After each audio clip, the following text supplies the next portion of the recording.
Welcome to Legal Lines. My name is Tom O'Shea, the host of the program. Today my guest is Leigh Dalton. Leigh is an attorney, and she's also the first director of the York County Truancy Prevention Initiative. Today we will be talking about truancy prevention. That's a little different than most of our topics, and I want to point out that the York County Bar Foundation, which is the charitable arm of the Bar Association, is helping to sponsor a truancy initiative, a truancy prevention initiative, I need to point out, because truancy is a leading problem to many legal problems that develop in the future, and the Bar Foundation, along with the Truancy Prevention Initiative, is trying to stop problems with truancy. And Leigh, I'm going to turn over most of the program to you. Sure. As the director of the Truancy Prevention Initiative. And first, I'd like to give a few plugs. There are various organizations that help sponsor the Truancy Prevention Initiative. Can you tell us who they are? Sure. Well, of course, as you mentioned, it's the York County Bar Foundation. There's also the Women's Giving Circle, Don Leigh Foundation, and the Raymar Trust. Okay. And each of those groups has been instrumental in providing funding for the Truancy Prevention Initiative. Yes, as well as the fact that the Bar Foundation has provided office space. Okay. And so that's where I'm located. That's another plug for the Bar Foundation. Yes. But that is true. Your office is at the Bar Foundation Center, which is on East Market Street in downtown York. Correct. And that's where we can find your office, and if anybody's contacting you, that's exactly where you have your space. Yes. Through the Bar Center. Yes. And exactly, can you give us some of the background into the Truancy Prevention Initiative? Sure. The Truancy Prevention Initiative was started by Judge John Euler, a juvenile judge, who noticed that a lot of the youth he was seeing, about 90 to 95% of the youth he was seeing, were habitual truants. And so he decided to look at the problem at the beginning of the problem rather than see the youth towards the end of the problem, and like you said, sort of on the cusp of getting into more intense legal issues and legal problems. So he got together a group of stakeholders, and that includes not only juvenile judges, but juvenile probation, magisterial district judges, the school districts, teachers, parents, students, children and youth, and other agencies and service providers throughout the county to discuss how we could come up as a county with a more consistent response and to work together to really solve the problems earlier in the child's lives, in the students' lives, so that they weren't ending up in front of juvenile court, in front of the judges. And when you say earlier in the child's lives, one of the things that I found interesting is I always think of truants as being high school students, teenagers who get bored and for whatever reason get in trouble and don't go to high school, but truancy is a problem at all grade level, am I correct? Yes, truancy is a problem at all grade levels. In the elementary years, it tends to fall on the parents' shoulders. It's usually a lot of the parents' stress, whether it's having too many jobs and maybe the child needs to stay at home and watch some of the younger students. Sometimes the parents may not have enough money to pay for uniforms, and it's been the third or fourth day in a row and they're not going to go to school with a dirty uniform or dirty clothes, whether it's uniform or not. And so on the elementary level, a lot of the times it's the parents. It's a lot of the stress that the parents can experience that causes the student to not go to school. And another one is illness. A lot of it's asthma, chronic asthma, and other illnesses, whether there's medical assistance or not, that might cause the child to stay at home and the parent to keep the child at home. And then what happens is that behavior can sometimes become entrenched, and if a child is missing a lot of school, he or she will tend to fall below in their grade level. And if they're not reading by third grade, there's a new Pew study that reiterates a whole slew of studies that have been issued in the past decade or so, that if a child is not on grade level by third grade, he or she will find it much more difficult to get on grade level and will therefore probably be trying to catch up and may become unattached from school and may be bored in class, may get in trouble, may get suspended, and then the more that he or she is suspended, the less attached, the less invested they are. And then you'll see those children in high school not going to school, and yeah, they may be, getting up in the morning and choosing to not go to school, but it is very likely that there's something that happened earlier in their life in elementary or middle school that really caused them to decide that school wasn't the place for them to be. And then that leads to the overall truancy problem. Once they're in high school and they're able to sort of get to school by themselves, they have a history of not going, or they're just frustrated with school because they're not learning the way the other students are learning. Exactly, and if they're not sure what's going on, they might be causing trouble, and then their teachers might get upset with them, and they might feel that their teachers don't support them, and the teachers might feel that the student isn't supporting them, isn't supporting the classroom environment, isn't a team player, and so it can be a lot of miscommunication as to what's really going on. People tend to blame each other, and no one's maybe really looking at the problem that started earlier on. And something to point out is that the more school that a child misses, the more likely they are to just drop out. Around ninth grade is usually the main year. And that's what I heard. The number one indication for a dropout is truancy. Right. If they're going to predict which students will drop out of high school, it's students that have had a long history of truancy. Right. And I should mention here, actually the United Way of York and York Counts wrote a Stay in School Initiative report that focuses on dropout, but it also mentions the Truancy Prevention Initiative for York County as one of the main focuses to help prevent dropout is to focus on preventing truancy, because truancy and dropout tend to cause an effect. Okay, so now we've certainly identified the problem. Yes. And now your job is to work on a solution. Yes. Now you're working with this group, the Truancy Initiative group, the Truancy Prevention. Yeah, I always we were gonna simplify it and just say Truancy Initiative, but obviously it's the Truancy Prevention Initiative. That's what we're trying to I'm initiate. sorry about that. If I do it again, just kick me because I shouldn't do that.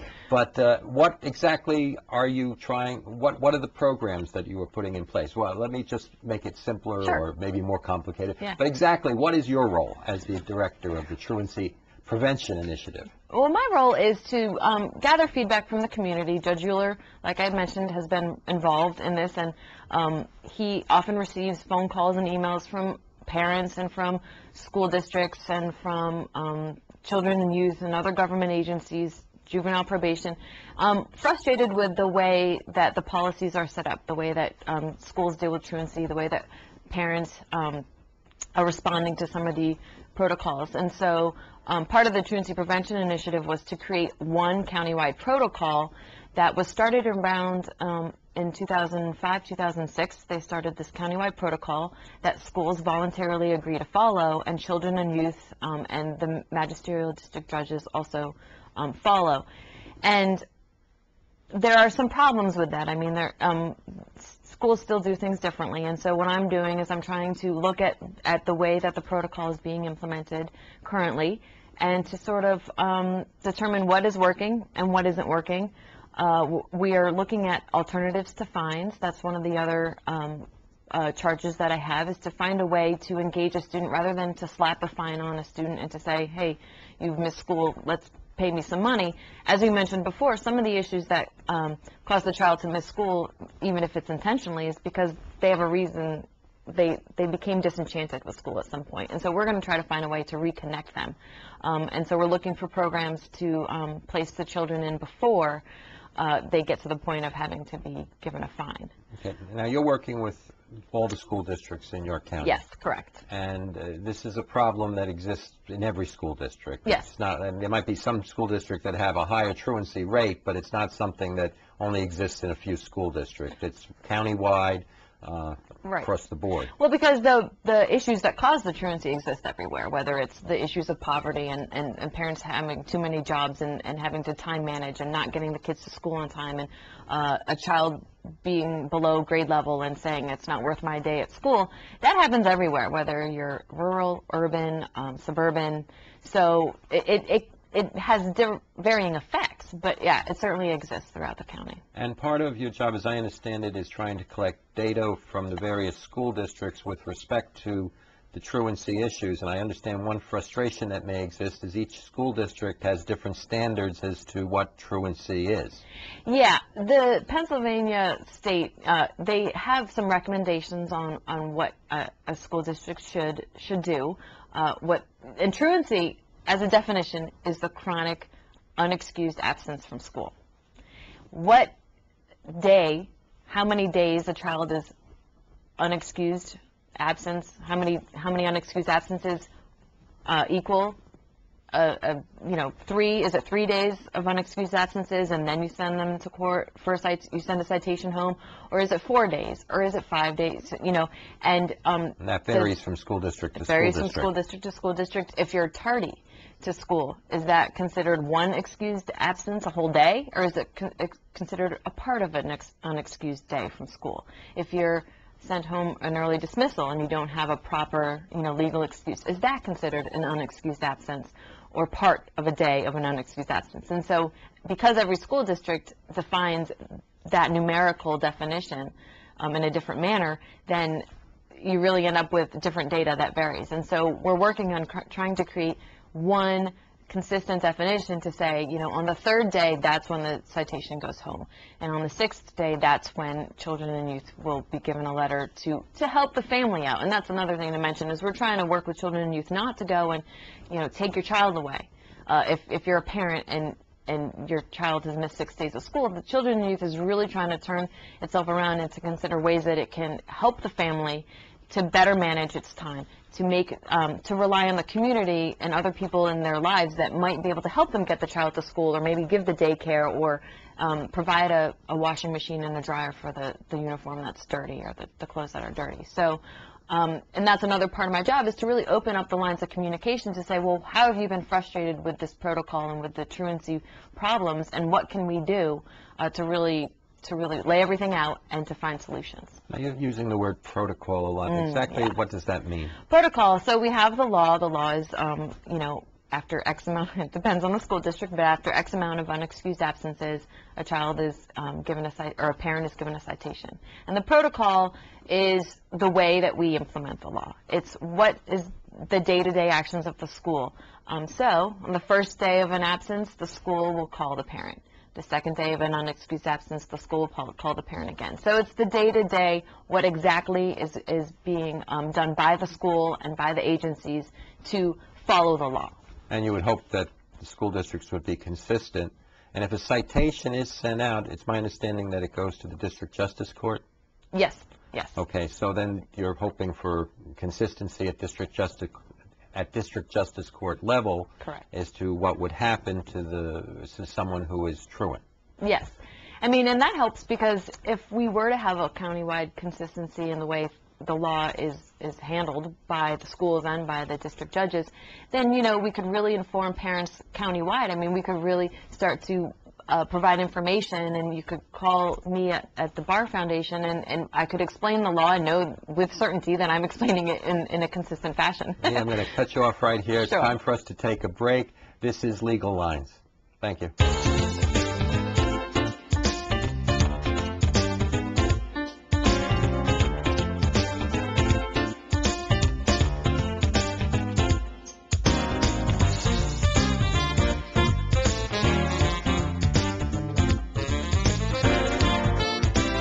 Welcome back to Legal Lines. My name is Tom O'Shea. My guest is Leigh Dalton. Leigh is the director of the Truancy Prevention Initiative for York County. She's also an attorney, but she's here in her role as the first director of the Truancy Prevention Initiative, and we're talking about child truancy at school. And where we broke, we were talking about various penalties, if you will, for children who are truant, or sometimes their parents. Right. And you talked about alternatives to fines. Yes. And can you give us, number one, right now, the general, or in past, the general way of dealing with it would be to fine someone for not attending school? Right. So under Pennsylvania law, the way it works is that the parent and the child get a citation and they go to court. And then the parent will present to the judge all the actions that he or she has taken to get the child to court. And if the parent can prove that they've done everything reasonable to get the child into school, basically walking them into school, sitting them down in the classroom, and they leave, and then for some reason the child gets up and walks right out of school, then the judge will transition the responsibility of the truancy fine or the truancy citation down to the child. And then what happens is the judge will say, okay, well, I don't really want to fine you. I want to get you back into school. So the judge will usually, consider community service or something that can re-engage the child in the community. And we all know that children don't really have money in their pockets to be paying anyway. So generally, the parent pays the fine, or the fine does not get paid. Exactly, and that's right. And the concern that I've heard from the judges and from the schools also is that the fines aren't getting the children back to school. And so there's been a lot of concern with what we can do for the students that refuse to go to community service. They just don't show up. I mean, they're not going to school, so they might not show up at the community service location. What can we do with them to really get them re-engaged with school? And some of the responses have been, response has been to mirror what is called the youth aid panel, and that's what juvenile probation does for youth who are first-time offenders, but it's a nonviolent offense, and those youth go in front of a panel of 3 to 6 community members who hear their case, and they look at what's going on, and they talk to the youth about why did they get in trouble, what happened, what were the circumstances, and they create a contract with the youth to say, okay, well, we're not going to charge you. You won't have a record if you follow through with this contract and you do X, Y, and Z.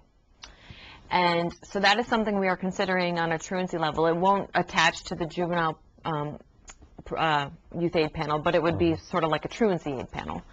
And we've discussed with some of the other service providers in the county. We have a little bit of money that's available for some of the other service providers in the county to consider other programs that might be good alternatives to fines that the judges can use, because in the law it says you can use a community service or you can fine the child.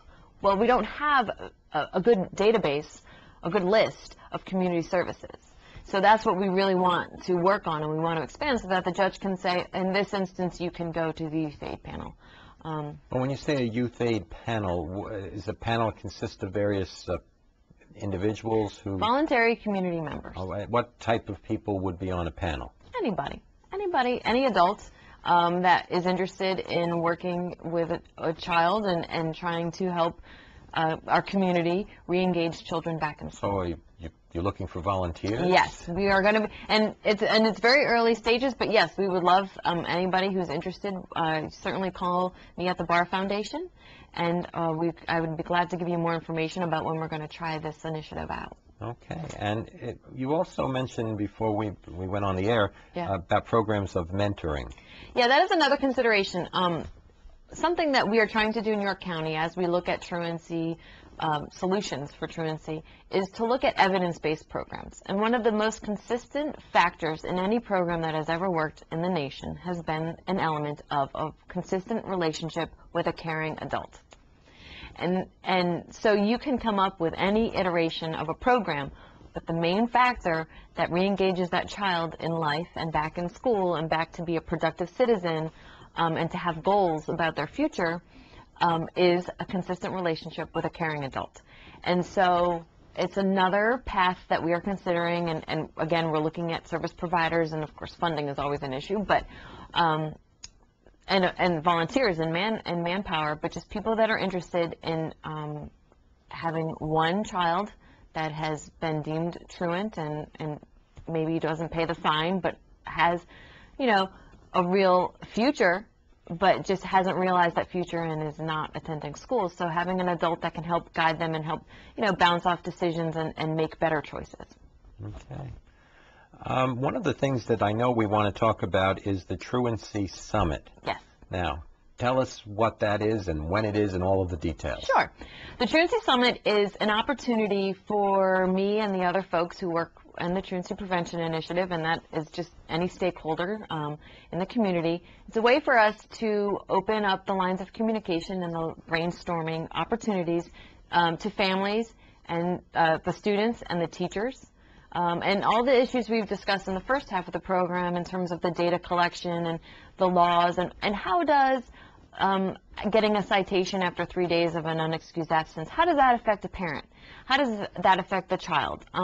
What solutions or what solutions do those parents have that maybe we hadn't considered? What realities do they face that we don't consider in the way that we implement the law?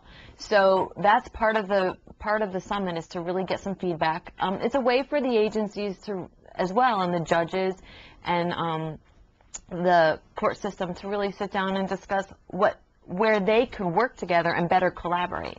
A lot of it is communication, and we don't often take out the time to sit and focus on solutions necessarily. We're constantly, in the middle of the day, and we're dealing with citations and what's going to happen. We don't tend to look at the bigger picture. And so it's a chance for us to consider the bigger picture. Now, when is this summit? Summit is September 21st, and it's from 4 p.m. to 7 p.m. at the York County School of Technology, which is on South Queen Street. All right, it's open to the public. It's open to the public. It's free of charge, and dinner will be served. And it's for people of any ages. If you bring a younger child, we have.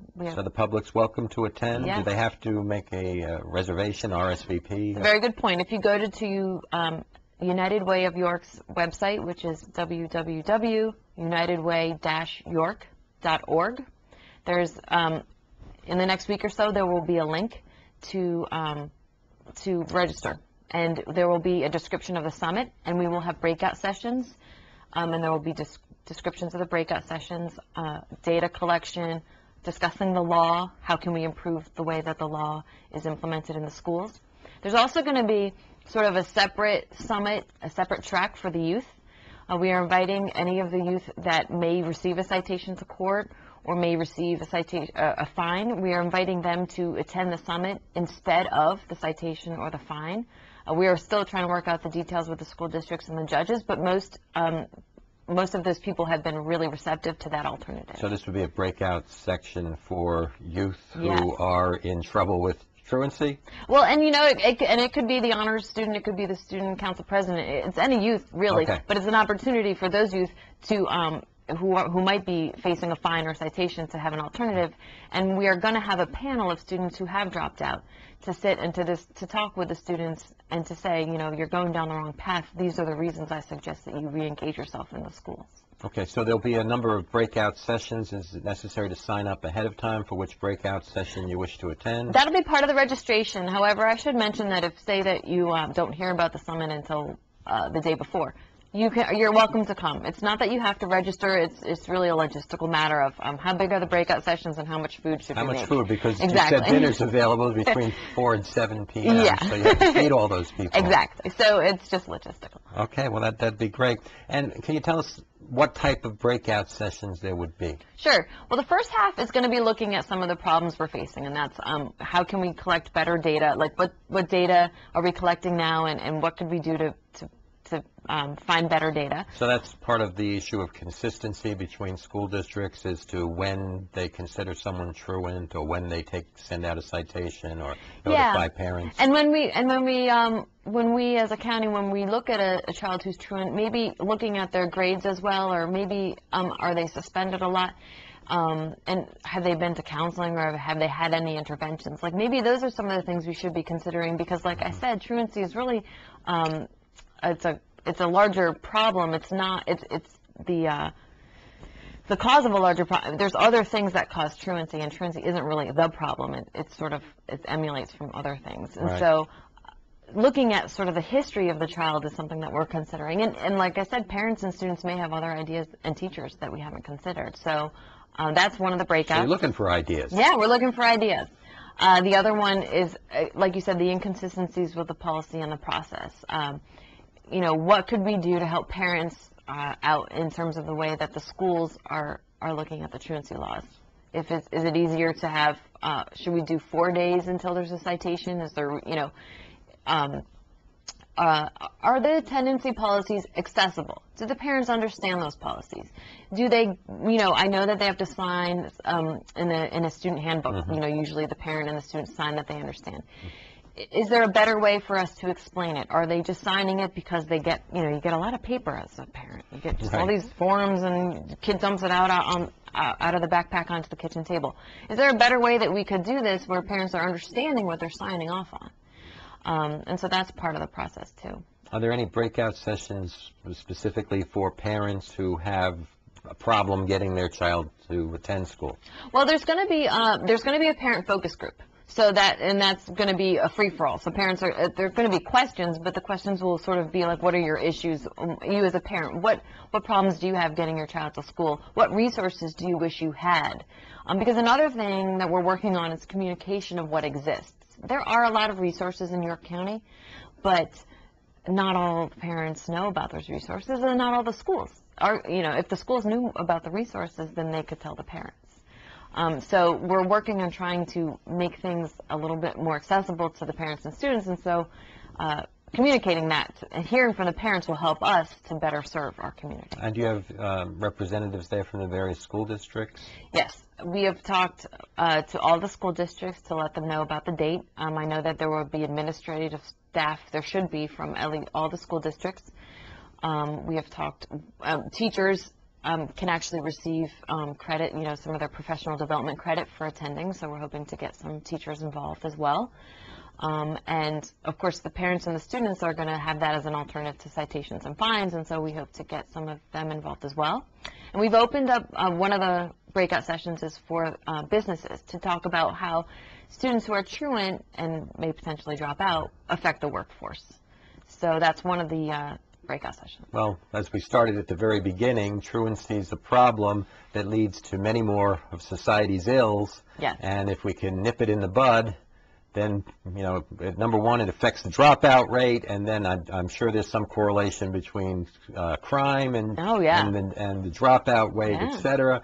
We're down to only a few seconds remaining, but I'd like to thank my guest, Leigh Dalton, the director of the Truancy Prevention Initiative, which is sponsored in part by the York County Bar Foundation, which also sponsors Legal Lines. Thank you.